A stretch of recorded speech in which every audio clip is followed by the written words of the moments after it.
Hello, everyone. We go again. I'm a little late tonight. I am tardy. I remember in school being tardy. Okay. We were talking last night about resultants, rhythmic resultants. And I have to tell you tonight about the enemy of resultants. There are two things that are resultants' enemies. One of them is long notes, and another one is ties. Ties are particularly insidious and loathsome. Do we need them? Kind of, but the way they write them is really not very helpful at all. Let me explain in real simple terms here. Get my eraser. I might be doing a lot of erasing tonight. Let's say I've had students do this all the time with me. Um, they they see this, and just to give a quick example, they see this and they go, "Okay, Jeff, I learned it." And I say to them, "Now, wait a minute, you got the right notes, your fingers aren't bad, but you played that for a long time before you played these." They go, "Well, that's 4 beats.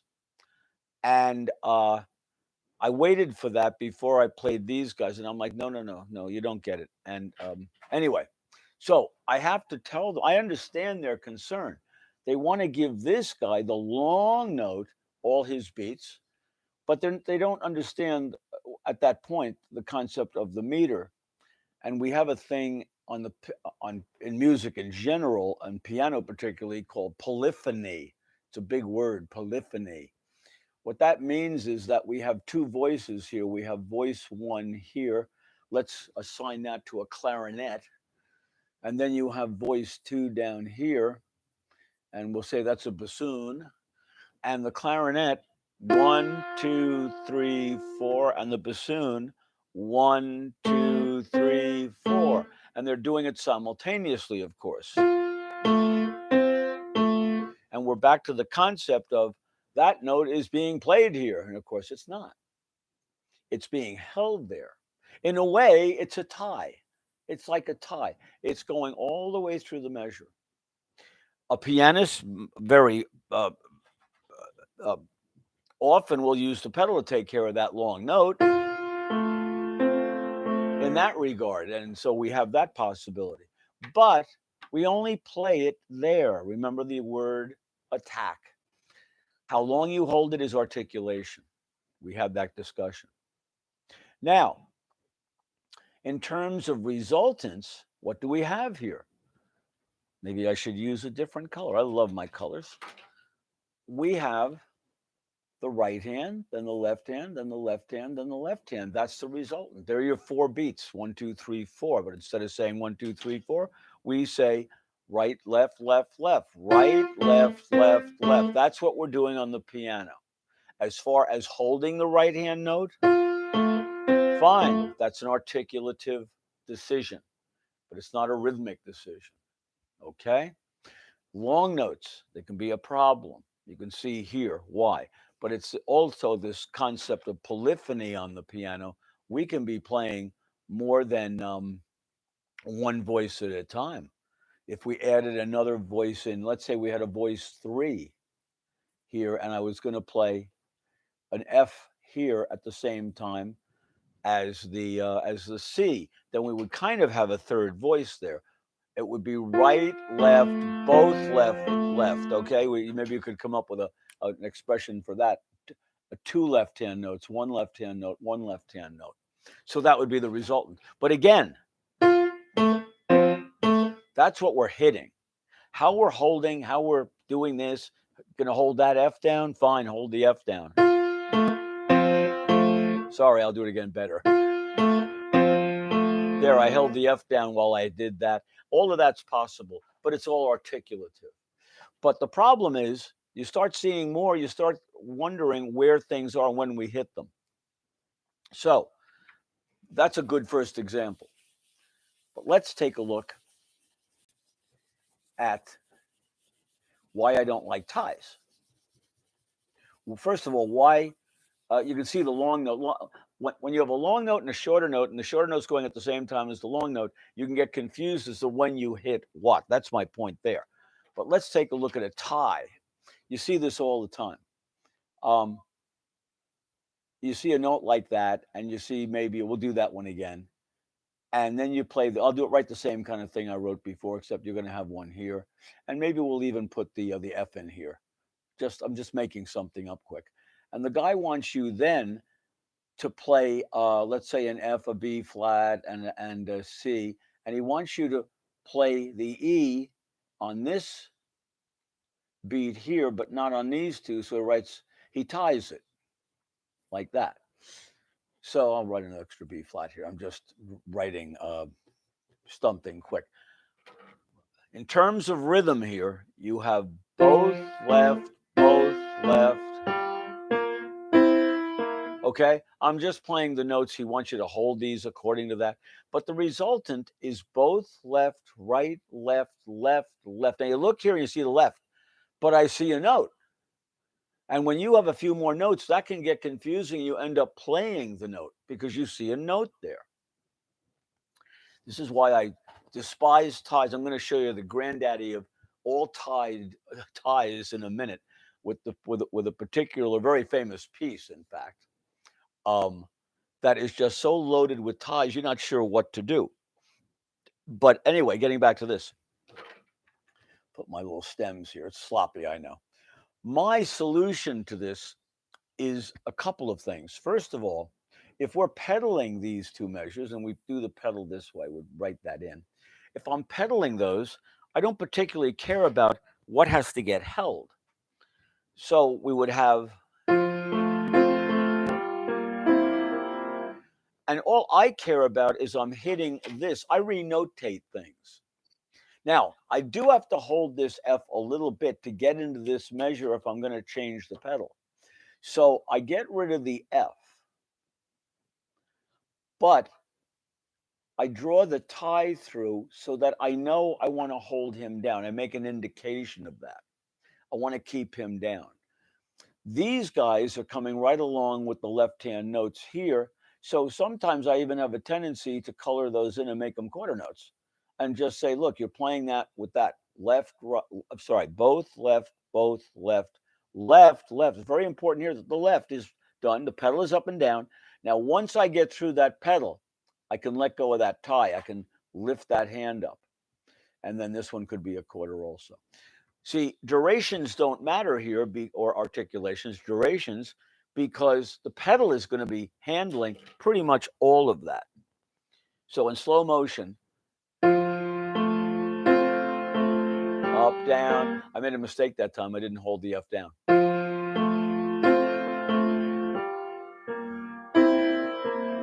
And if you hold it a little longer, in this case, it's a step. You don't have to worry about getting somewhere. So you could keep the hand down longer, but you don't have to. If you watch my hands, I'm going to lift up as much as I can.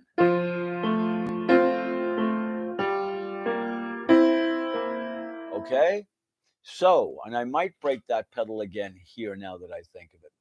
I might break it right there. I think I do, to get rid of the F and hear the E. So the pedaling, this is that partnership between your ear knows what you want to hear, and then the foot does what it does to create that for you. You've got to use the pedal a lot to start to hear that. You got to listen carefully. So now there I didn't, because it really didn't have to. And I might actually keep that G held down a bit, and I might write that for myself to remind me to keep the G down. But we're interested in getting the rhythm first, the articulations later. So you can see how the long note tied, I saw a note there, it gets sloppy. It's hard to remember what to do. Kids see notes, they want to play them. So I can guarantee you that a student playing this piece would have gone, it's not that it's horrible, it's just that the composer didn't want that. He wanted a syncopation here. Bum, bum, bum. And so we tied the note over. It also would have been a syncopation, however, had it be written this with a rest here, half rest. But the problem with that is he's indicating he doesn't want the F still sounding. He wants the F sounding. So that's the traditional way of writing it, is to tie it across this way with the half notes, what was originally there. I have this. This is my godsend right here. Whiteout. I know you can see the music and the piano, so you can probably see that. Whiteout. Or the other one, they got the tape. I have every kind of whiteout imaginable. Right here, another one, the one that lawyers use. And I have, I go wild with it. Let me show you why. Here's the Debussy Clair de Lune. Now I don't know if it's big enough for you to see it really clearly. I blew it up as much as I could, but I'm going to show you now. I'll play what's here. This is what he's got, and a lot of pedal, of course.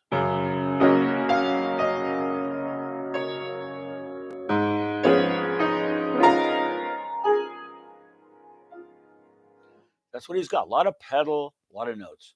But what notes here do we not strike? Which notes do we not play? Well, let me get out my whiteout and have a little bit of fun here. Let's take a look at them. Well, we'll look at the first one here. That note was tied over from the measure before. We don't play him. These notes are all played together here. Then that note. These are tied. The pedal is down. We don't need these. Those are tied. Okay? Let me do my job. My fun job. Okay, now let's keep looking. I think I have enough whiteout here to last. Okay, we get down here. We play that note. This note here is tied. He's not played. So we get rid of him. Very good. Now we hit him. We hit these three together. Here he wrote a quarter while you're playing eighths, like you're supposed to hold it. Why, folks, don't we have to do that? The pedal is down. We don't have to make a special effort there. It's just both hands play. You got the left, you got both. Then you have the right octave. Then you have these guys. Now, again, that F is just part of hitting these two notes here. You're not doing that. You're not doing it. The pedal's down. So we don't need that as a separate type of note. We're hitting all these together. Maybe I can fix that. Maybe I should fix that first. And just make this the F. And the F is just part of that big chord right there. And maybe I'll white out the little stem. Okay? We're only interested in what beats we hit the notes on. Get rid of that stem. Good. Now, we are playing those three notes when you play these three notes. They're all played together. Now, what do we play next? Okay, next we play this guy. Okay. But he's tied to this guy. Oh, boy. Let's get the white out. Okay, here we go. So we do not play this guy here, but there's a beat in there. Maybe I'll write an eighth rest. That's fine. I'll write a little eighth rest so I know. Oh, now look down here. He is tied also. Goodbye. Goodbye. Okay.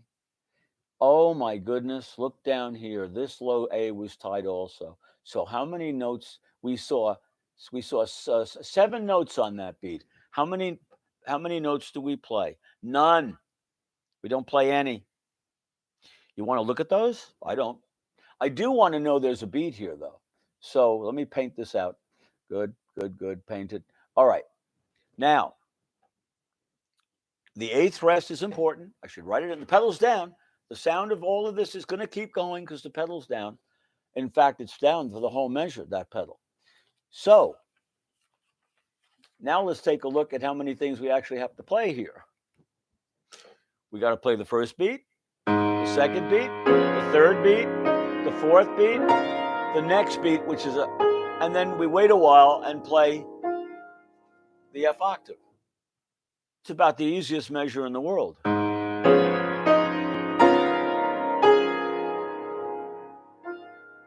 I'll play the whole line.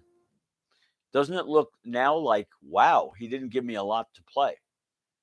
But when you first looked at it, there were all these black notes here. Here's the whole thing. down.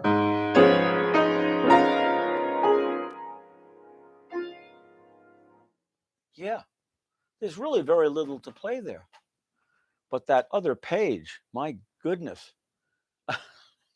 We did the same thing with a Chopin piece, which I don't have out right now. The waltz in C sharp minor, the part that goes, get the pedal here.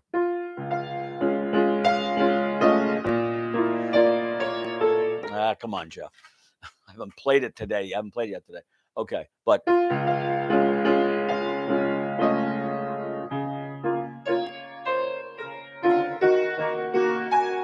so he had all these guys in the left hand, this thing. Tied, all a ton of notes. When you play this without the pedal and you don't hear all those long notes,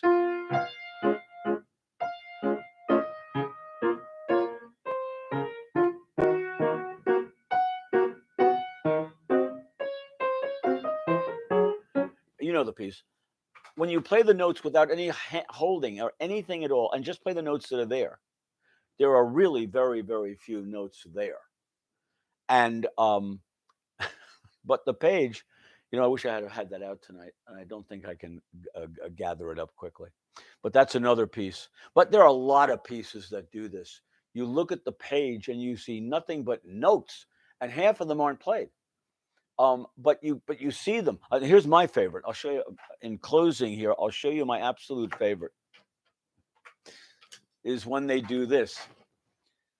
They draw a chord like this, and they tie it to the next chord like this. And in the left hand you have a couple of chords, right? You got this and you got this, let's say, and they're all tied, and these are tied, but this one went up. Okay, so you see all these notes, and essentially, I'll do a thing here where you see that kind of thing. Watch. I'll play a 3-note chord, and I'll go up like this. Watch. And they tie it all over. You see what I'm playing? I'm playing 6 notes, and the middle one. The only note that should have been written in that next measure, even though you could draw all the ties, Debussy, the composer Claude Debussy, he came up with a method later in his life. When he drew ties, he drew the actual slur mark, but he would have written this. I'll show you what he would have written. He would have written, and later in life, he would have written this. And he would have said, hold all these, keep them down. But this guy doesn't have the slur. You have a note here. But the only thing you saw here was that one note. So you saw, and you just kept the other notes down, but you didn't see all the notes there because you're only attacking one of them. So all I can say is that thank God for whiteout. And I'll be honest, I do it. I do the whiting out in a lot of pieces, my own, my students. But I leave the tie. I leave the thing saying keep the key down somehow or other. It could be with the pedal, it could be whatever. But when you're playing just one note, why do we have to see 6 notes? It just doesn't make any sense to me. So hopefully, and long notes are just like I showed in the first thing, a longer note while you have shorter notes. I can give you an example of that. That is an example I can show you, but I'm going to have to hold it up to the meter. What you have to do is write your count in. I'm going to hold this up. I can't see the picture. Oh, wait a minute. Maybe I can. Hang on. Yeah, I think I can. I just have to get my little device over here, and perhaps I can see it. It's a little dark, but do you see that first measure where you have the long? You've got that second note is long, and you've got the 3/8 notes in the left hand. People have trouble deciding when to play those. They look totally disconnected from that note, that first note right there in that measured, and then you got the 3/8 in the left hand. So I'll draw kind of what's there real quick. This is actually a very good example. What he wanted you to play, I'll show you first what he wanted you to play. He wants you to play this.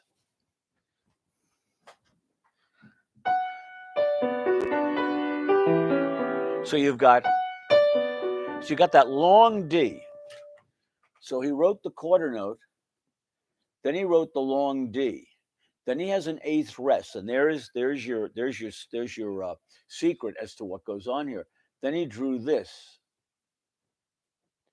So what you see, the long note throws everybody. They go, "Oh, I got a long note." No, you really don't.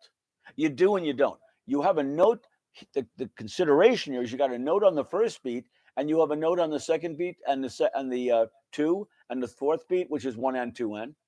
This is a 3 and here. So you're playing on 3 and then 1 and 2 and. So the rhythm is 3 and 1 and 2 and 3 and 1 and 2 and 3 and 1 and 2 and. Okay, so the right hand just happens to be held. But again, the pedal is down. You don't have to worry about it too much. 3 and 1 and 2 and. So that's what's going on. But my point being, do you see how confusing the long note here can be when you have this polyphonic situation of voice 1 and voice 2? You got to count all the voices and get the sum or the resultant. And the resultant is very simple. 3, 1 and 2 and 3, 1 and 2 and he keeps doing it in the piece.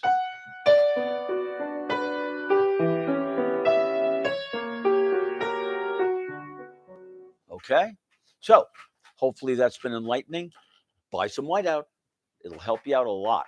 Watch, look in your music for how many you see. You're going to see more than you think. But where you're confused, always write the count in. When you got here to that dotted half note, that you weren't interested in that. You were interested in the eighth rest because the next note here comes on the end. That guy's just hanging out. Okay, so where words fail, music speaks. See you tomorrow.